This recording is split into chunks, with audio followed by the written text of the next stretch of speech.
ప్రతి గాథలో రాక్షసుడే హింసలు పెడతాడు, అణచగనే పుడతాడు రాజే ఒకడు.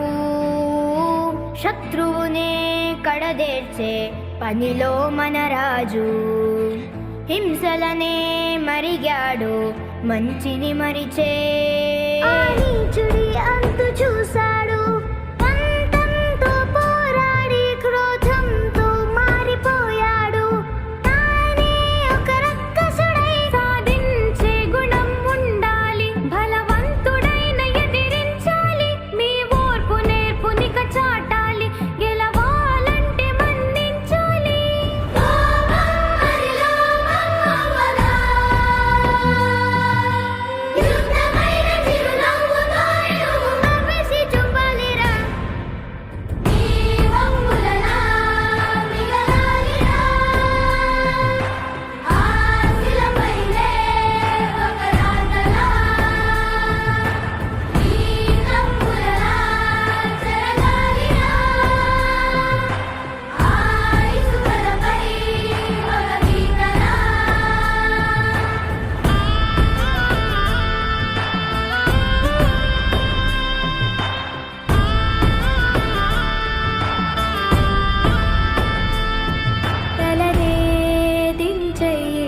జగడాలకే పోకురా, పగనే తుంచెయ్యి, అది ఎప్పుడు